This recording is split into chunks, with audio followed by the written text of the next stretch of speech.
I mean, it's taken over like the entire country, like this whole George Floyd things. I mean, he was 46-year-old man born in North Carolina. I'm sure you guys all know the story. He moved to Minneapolis and was killed by an officer who had his knee on his throat for 9 minutes. I mean, 9 minutes while he was handcuffed on the ground. I mean, he was begging. You could hear like the sound of him just like almost begging for just a little bit of mercy. Like, just, it was the worst example that's been out. That the worst video out of all of them. That one is probably easily the worst example of, I don't know, a police brutality. Yeah, I mean, it's tough, dude. Like, if it was never caught on video, like none of this would be happening right now. And that's also sad at the same time because it happens a lot. I mean, and it shouldn't have taken George Floyd like for you know what happened, like all these things in process. It shouldn't have taken George Floyd's life for these kind of riots and these kind of protests to happen. Like it should have already happened. Like all this thing should have been past us a long time ago. But here we are, man, with protests everywhere. Yeah, I just don't know what, like you said, the video is just so sad. I just, you know, pinning somebody down like that. I mean, there's 4 people. Yeah, you for 9 minutes, you have 4 people. It's like you really, I mean, cuff them. You know, you could do what you got to do, but that's, you know, it's just extreme force, and it's so unnecessary. I mean, nobody deserves that, regardless of what he did. Nobody deserves that. Regardless, he could have, you know, done something really bad. I mean, I don't even know what it was. Right? He was like, it was like forgery of like a $20 bill, and it's something. But regardless, it's just like, come on, man. Like, you know, he's just that. You know, trying to go. He was at a grocery store, just trying to go get some groceries and just live his life, and it's just, man, it's just sad, it's. Dude. I don't understand like what was going on in all 4 officers' mind, just because it's, you know, I wouldn't be able to look at something like that and be like, oh no, it's cool. It's like, nah, man, like get off him, you know, it's been, you know, all right, you got him cuffed. Like, exactly. To do to resist them, to have them down, you already have them on the ground, like. Yeah, it's just like you like it almost seems like it was purposeful, you know what I mean? It was on purpose. It's just. Yeah, it's sad. It really is. And now, there's the protests coming out. Like, so, you know, there's cities that are on fire, and it's almost like overdue at the same time. I kind of think of it almost like, I was telling you last night, like, I kind of think of it as almost like a volcano erupting. Like, so the volcano erupts, right? That was that whole George Floyd, you know, the video that came out. And then the lava is just oozing down from it and just destroying the land, which is kind of what's going on right now. You know, there's destruction, dude. It's destruction that's happening. I mean, there's companies that are being lost and getting on fire. So I think of that as almost like the lava just coming down, destroying the land. But then, you know, what happens, like, you know, the lava's done. There's no more lava that comes out. And then from this, hopefully some good, like, you know, you see some flower sprouts from the ground and things like that. So hopefully some good does come out from it. And it seems like, you know, it will, because there are, like you mentioned, you already talked about it a little bit before we got on, how there's already police officers and stuff, like, just, I mean, nobody says that it was the right thing to do for that to happen. Like, everybody's in agreement on that. I think, honestly, eventually, you know, like you said, it does suck that, you know, unfortunately George Floyd had to die as a result, but yeah, it shouldn't be like that. No, but I do think eventually, I'm saying eventually, I do think eventually that, you know, things some good will come out of it, because I think you see unity in a lot of the community and a lot of the police, like, officers, because I've seen so many videos of a lot of police officers coming out and, you know, and protesting with them. They were out, like I saw them on the take their badge off and just be a civilian, just be a normal guy, saying that all cops don't think this way, like, even exactly. And then, you know, saying like, hey, like, I'm not this, you know, they're, you know, saying, hey, these people should be in prison. These people need to be charged. And, you know, because I hate when people generalize, and, you know, when people say, oh, you know, all black people are thugs or all cops are, no, I think you need to take, you know, every person for who they are and what they stand for. Like, just in anything, dude, like, any work or any type of person, any ethnicity, there's good people and there's bad people. Just you're like, have your population of bad, you know, bad ducklings in whatever certain pond you're looking at.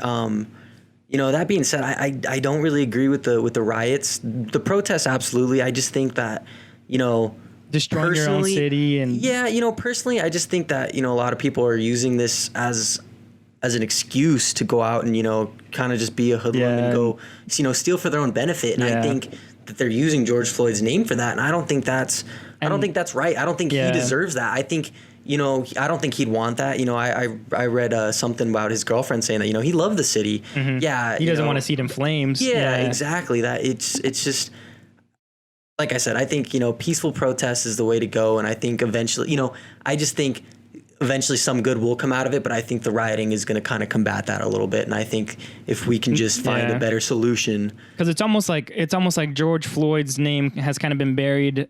Not necessarily not completely buried, but it's almost like pushed to the side a little bit. Like now the protests, and that's getting more coverage than actually George Floyd's story. You know, now it's like the protests and the things that are going on. Well, one of the things that a lot of the, you know, topic points a lot of people have been saying is well, they're rioting because, you know, all this, you know, all the businesses they're destroying, the money, it doesn't equate to George Floyd. Well, yeah, absolutely. Yeah. You know, material things don't equate to that, but they're too, you know, they don't correlate in my opinion. It shouldn't be like together, like just because he unfortunately lost his life, like these mom and pop businesses, like forget Target, dude. Target's got enough money to rebuild and do whatever they need to do. Starbucks, but these mom and pop businesses that are on, you know, downtown somewhere that now, you know, sure, maybe they have insurance and they might be able to sell the place, but it's not going to be the same. Well, even with insurance, I mean, yeah, you know, a lot of these places probably do have insurance, but I mean, that stuff takes time, man. It takes time, and, you know, to get the money, and, you know, and then not only they're going to be out of business too. And they're already suffering because of coronavirus.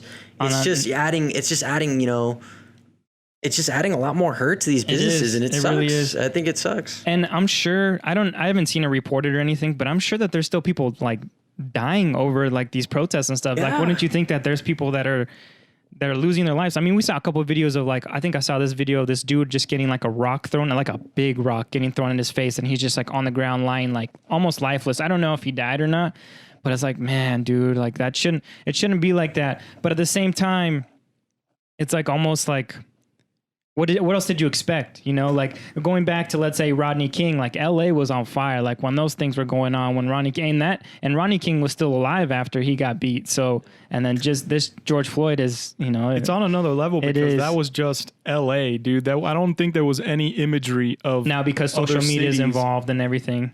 The way I look at it is, so I mean, two, you know, world known activists, Martin Luther King and Malcolm X, you know, they both had two totally separate ideologies. You know, MLK was for, you know, peace and all this stuff, and, you know, Malcolm X, you know, was more on the violent side. I just think more like the Black Panther kind of thing. I just think, you know, you look nowadays, and I think, you know, Martin Luther King is so much more, you know, renowned around the world, and I just think that his mark on the world is a lot bigger than Malcolm X's. I mean, that's not to say for everyone feels the same way, but in terms of just like the general public. I mean, he's got Martin Luther King Day, like it's a holiday, but it's sad at the same time because both of them had to lose their lives for that. Like both of them got assassinated. Like they did, but you know, there was a quote that he said that really, you know, stuck with me. And he said, you know, you can murder a racist, you can murder all this stuff, but you can't murder hate. Yeah, it's always going to be around. Is you know. Yeah, it was something, you know, even Gandhi quote, you know, an eye for an eye makes the world blind. It was something really bad. Did something really bad happen? Yes. But combating that with more violence and more hatred is not the answer, in my opinion. I just think, you know, if you want to make waves, if you want to, you know, do something, show people that you're, you know, just because somebody else does something doesn't mean that everybody it doesn't change your values. So it doesn't change who you are, and I think people should stick to who they are and just, you know, oh, they did this, I have to do that. Not necessarily, you know, like don't join the crowd or whatever, like don't jump in. It's, you know, and I feel like a lot of kids these days too, teenagers, you know, they don't really know even what they're getting into, but, you know, I feel like a lot of people are encouraging them like easily persuaded just because of social media and because of those things. Media, you know, it's man, fake news. I hate. Yeah, it's everywhere. You never know what to believe, and it's on, you know, you said, you know, Democrats, Republicans, it's both sides do it to the like extreme, and it's just, you know, fake news is just on both sides. It's just, you know, I think it does a lot. Yeah, I mean that's true.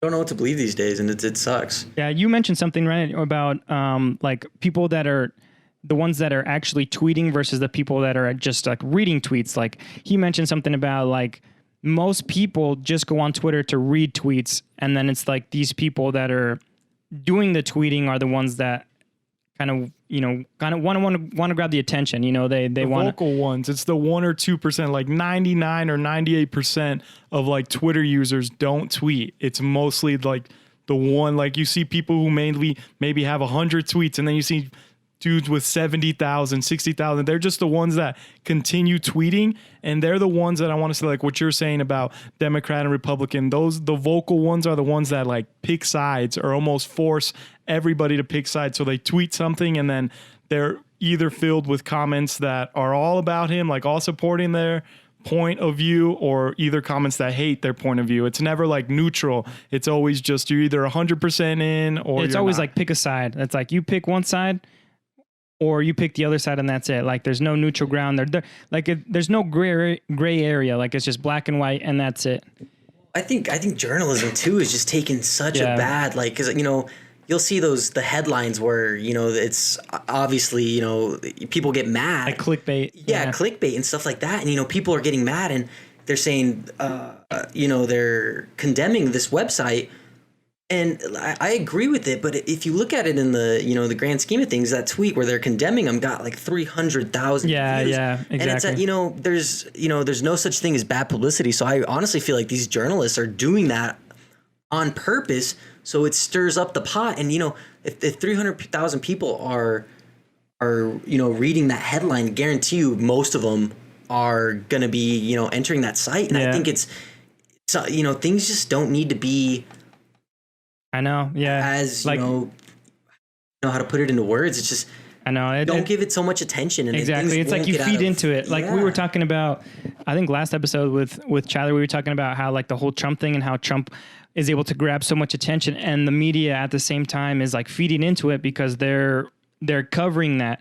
But at the same time, the media is doing their job because their job is to get the clips. Their job is to get the views and the attention and that sort of thing. So they feed into each other, and it just creates this big monster. And now it's like people don't even know what to believe anymore. Like and to me, it's like I'll read something online. Context is key.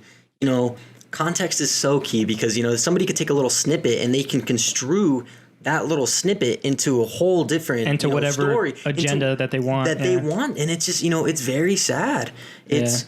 I mean, like you were saying, Trump says a bunch of stupid shit, that warrants a lot of like stupid headlines, but it's just like I said, to me, it's like I read a headline and I don't always, but like I always try and do research on it to make sure I know what's actually going on. Exactly. Like you turn on CNN and you turn on Fox, and they're completely two different worlds, and yet because they have two different narratives. Yeah, exactly. That doesn't make it okay. In both instances, it's not okay. Like journalism should be reporting the facts and not reporting a narrative. Exactly. And the sad thing is I don't think it's ever going to change because they're making so much money off of all garners the these. attention. Yeah, the attention. Yeah, it's exactly, and it's just it's really sad. It is, but to me, there's no way around it. There's just something we have to. I think people need to realize. Just open their eyes more. Just see it from like a different lens. Like you can still watch CNN, but just like have at the back of your mind that they are trying to put something into your head. And it's like you got to kind of like look at and decipher for yourself and be like, okay, what they're saying could be true, but they're kind of twisting it a little bit and trying to put their little their seasoning, their spice in it just to kind of get you thinking a certain way or thinking that everything's negative. Yeah, or even like watch both. See what they're both saying on the same topic and. A lot of times it doesn't even like really translate to just journalism, but like even in arguments, when you hear two sides of a story, a lot of times people are dramatic or they create falsehoods. And a lot of time reality will meet right in the middle in between those two stories. Yeah, exactly. So you can flip through one, flip through the other, and then make your decision and kind of meet in the middle somewhere and decide for yourself. And something that I kind of realized through these kind of tough times, through the pandemic, through coronavirus, through what's going on right now with the protests and everything, it's like, because we're based in Arizona and our governor, Doug Ducey, put like a curfew, 8:00 p.m. curfew. That's when you got to go in. And so it's almost like these politicians always had that sort of power, but now it's like coming more in your face. Like now we're being told where to go, where we can go, where we can't go, what we can do, how many people we can see, you know, what time we got to be back home. So now, like, voters got to take that into consideration, because who do you really want under pressure? Because all these politicians right now are under pressure. Like right now, they're under pressure right now. So you got to really decide who do you want controlling during these kind of states of emergencies and things like that. Yeah, I mean, going back to your last show, I just wanted to put my little 2 cents in. You guys are talking about, you know, Charlemagne saying, you know, it's not about picking, you know, Biden or Trump or whatever. Mm-hmm. To me, I've always felt that, honestly, the president's position, like, yeah, it's an important, you know, position, but to me, I think people kind of blow it out of proportion and how much power it actually has. To me, the biggest power is Congress. And the fact that we don't have congressional term limits is always, to me, that's like the biggest thing. If we want change, that's how it's got to go. You know, you have presidential term limits, you need to have congressional term limits, because, you know, you had people in Congress for 40 years. Like John McCain, how long was he in? Sanders, dude. That's Bernie, Congress since the 70s. And to me, it's like, it's okay. Like, a lot of these guys want to be president too. And it's like, I mean, you've been in Congress for 40 years. What have you done? Like, what is it? What brings you, like, oh man, it's just a whole mess, you know, Congress and the parties. I think even the term parties limits is such a crazy discussion, because the people that have to pass term limits is Congress, is the Senate. It will never get passed. Yeah, exactly. Will ever want to relinquish that power? It will. Yeah, it that's the thing that sucks. Is it'll never get passed, and that's just, you know. So I was going into the parties. You know, the fact that we even have parties, to me, is kind of ridiculous, because there's times where, you know, I agree with some parts of what one person says and then other parts with another person, but, you know, people vote based on their party. People will vote just because of their party, and straight I don't think party that's ticket. That's what it's called. Straight ticket voting. You know, it's sad because you have a lot of independents who, which what I consider myself, because I like to see different views. Independents have almost zero chance of becoming president, because they don't get backed like a Republican or a Democratic. I mean, people will just go through the ballot and just be like, oh, D, or and R, Republicans R. and Democrats have shit set up in every single state, every single county, every city. They have their stuff set up in like the Libertarian Party. A lot of people wanted to vote for Gary Johnson in 2016, yet that dude never stood a chance. He was never going to get any type of traction the way that a Republican or a Democrat is, because it's like the same thing with term limits. It's just something in that system is just so, it's been established for 200 years that Republicans, Democrats, always kind of been like that, especially, I don't know, like I think that was the Civil War. I don't know. I don't want to go too back, but that's Lincoln, right? He was the party of Republicans, and then they beat the Democrats, who were the slave owners. And it just kept going. Like, I don't know. It's just ever since then, it's to me, it's, you know, going back all the way. You know, a lot of people hate the Electoral College. But it makes sense. I'm totally against parties, but I've always been for the Electoral College, and that's because, you know, people say, oh, the majority vote should win. Well, you know, people think of the United States as a democracy when in reality we're a republic. Yeah. And what that means is, so a democracy means a majority vote rules, whereas a republic, they take, it's basically like everybody what gets the their say, everybody gets their yeah. So, you know, it actually protects the votes of minorities. And I think it was like James Madison or something, and he understood with these factions, and it's, you know, you're reserving the right of the minority. So, I mean, the best way I could say is, imagine all the right-handed people in the world or in the United States wanted to kill all the left-handed people. Yeah. If you had the majority vote, you know what I mean? That it's going to be pretty obvious. I mean, that's obvious. Yeah, exactly. It's just, but, you know, you're reserving the right of the minority. And I'm not talking about like race or anything. I'm talking about the minority population, is whether, you know, whether you live or, you know, in that instance. So I don't agree with majority vote. I do think Electoral College is important. I agree too. You mentioned it too, right? California and New York would be the ones electing the president. Yeah, that's exactly, because they have the most popular. Why would Wyoming matter? Why would anybody who lives there matter? Exactly. Yeah, and it's that's the thing is New York and California would be the ones that are picking the president. Yeah. Like Wyoming wouldn't have a say, or these, you know, New Hampshire, Idaho, like these, you know, smaller populated states, they wouldn't have a say at all because, you know, California and New York are dominating all in terms of population, and they're both Democrats, right? They're both Democratic states. Yeah, I mean, I just think that, you know, like you said, there's people say, oh, they're smaller populations, but I mean, you know, they still count. You think of Wyoming and, you know, California, the life of living is completely different. Yeah. So, I mean, in that instance, you're having,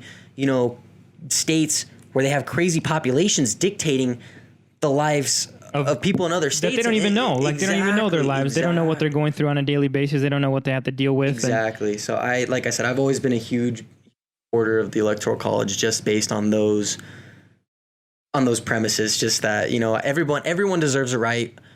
Yeah. Everybody, you know, regardless of religion, you know, I'm not a huge religion guy, but I mean, if somebody, you know, it doesn't mean I would never try and, you know, convince somebody that their religion is not wrong. Yeah, or anything like that, because in the United States, I believe you have the right to do anything. Yeah. You have the right. If you want to believe in whatever religion you're in, go for it. You know, be for it. And, you know, if it makes you a better person, then, you know, as long as you're not hurting nobody. All for it. You know? Can do what you want on your own as long as you're not putting anybody else in danger. Yeah, exactly. But I think, you know, everybody, when I say everybody, I mean everybody has so many rights, and, you know, people and different experiences, different thought process. Like people are different. Like on the inside, so different. You know, and it's, you know, it's how people are brought up, how people are raised, and you know, you're gonna have some assholes. You know that just like anywhere, just like wherever you go. You know, like you said, regardless of the population, regardless of the race, regardless of whatever you're looking at, you're gonna have your bad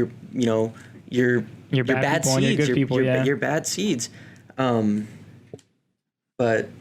Yeah, I mean, it just kind of sucks that those are the ones, like with the riots, those, like, I'm assuming 99% of the protesters are all peaceful, are all there for the right cause, but the bad ones, the bad 1% are the ones getting the most attention, the burning buildings, the throwing Molotovs at cops, the tear gas, all that stuff. Like, yeah, because you don't see peaceful protests on TV. Mainly all the violence that's getting all the attention, and it sucks because if you're an outsider and you're looking at it, you immediately believe that all of these protests are violent. Everybody there is like kind of like, you know, what Trump was saying, like all of them are thugs, like they're either activists or thugs. Like that's what some people were saying.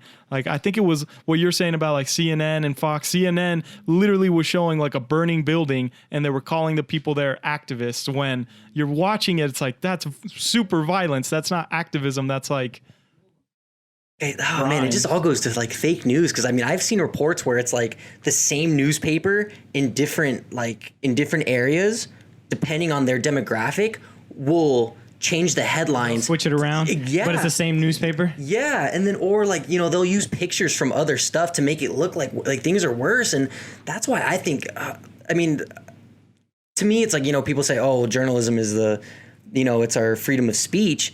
To me, I think that honestly, I mean, this is kind of, you know, over the top a little bit, but I feel like fake news is almost unconstitutional. It should be, in the sense that, okay, these journalists have free speech, but at what point, they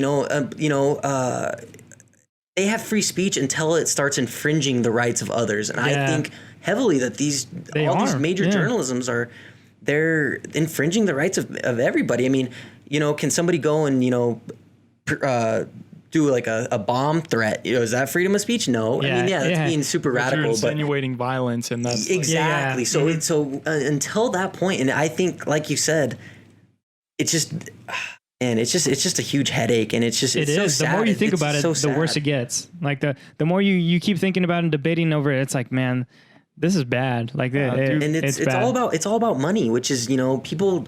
The bottom line. It's all about money, because though, you know, controversy is what gets headlines. That's what gets viewers. Yeah, and that what ultimately leads to money. And it kind of sucks, because I want to say that's why everybody's got like this pent up almost anger, because you listen to the news, you watch, you pay attention to Twitter, everything. It's almost all negative, like coronavirus, climate change. You're almost just hearing all this end of the world stuff, and then crimes and murders, and that's all that gets reported, and that's where all the attention goes.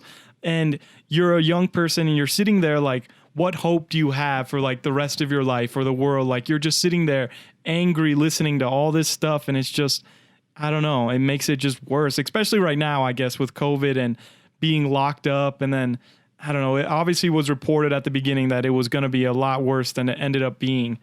But well, still. I just think that, that's like a viewpoint a lot of people have. It's like, oh, we live in such a bad time. It's in reality, if you look at, human history, we actually probably live in the I mean, if you look at it, there's those shitholes that are racist and stuff like that, but we live in the most progressive time period in human history. I mean, we've definitely progressed from where we were. Everything. I mean, if you wanted to live in a time period, it's now. I mean, there's shit happens. A lot of stuff is going bad, but I always try and look at the glass half full. And when I meet people, I like to trust people. And in my heart, I feel for the most part, people are good. People are. And people, and that's why I like to... Most people are good. Exactly. And, I mean, that's not to say don't, put all your guards down or whatever. But, I mean, just, be nice to that stranger. Be a good person. Just, exactly. It's going to come back around. It's just try to be genuine. Just be a real person. Yeah, and, it's going to come back. And like I said, don't put your guard... there are, people that will take advantage of you. But in my heart, I truly believe that most people out there are good. And most people don't want any violence or any hatred, and it's it sucks that it's that small population kind of it just ruins it all. And I think I learned somewhere, I can't remember where, maybe I read it, but it was like from where things were and where things are now, like crime as a whole has gone down. Like crime as a whole is down, but in terms of like reporting crime and seeing crime on TV, that has gone up. Yeah. So that kind of confuses people to think like, oh, we're really bad right now. When in reality, like you said, we're at the best point in time that we can be. Like we can't jump to the future. We can just look behind us, like look in the past, and the past is definitely worse than where we're at right now. But the reports and everything, they keep coming up bad. And like you said, I can't remember what you said about, it's almost like our nature, like we're almost like, we've almost evolved in a way of where we just kind of want to hear the negative things because, what was it? I can't remember what. Always like, I don't know, you've always, ever since the beginning of humans or I don't know, like cavemen, all you worried about was negative stuff. Like what's going to kill you, sicknesses, illnesses, like what can I eat? What can't I eat? What's causes me to become like in danger, I guess, worrying about your neighbor or war. Like it just, everything's like focused on just the negative. The positive is still there. It's great. But we almost just like pay attention more to the negative because everybody wants to stay alive for as long as they can. I mean, not everybody, but that's what survival. Yeah. That's a good like point. everyone's trying to just survive. So be scared to survive. Like you have to be scared of your surroundings and understand that they can whoop your ass. Like nature doesn't give a fuck, dude. Everything can kill you. Yeah, I mean, kind of like, so relevant right now is like the coronavirus. And, I've seen a bunch of like meme, or not even memes, but like, pictures. I don't want to call floating it around the internet. but it's like the, they're comparing it to like the 1918 flu and all this other stuff. And it's like, look at the health standards back then to now. It's exactly. Like, you know what I mean? It's just... They probably didn't even have soap, bro. I heard they were prescribing people like whiskey and cigarettes like to go solve. So that's the thing is people... heroin, heroin was a drug one time. Right? Cocaine? Well, yeah.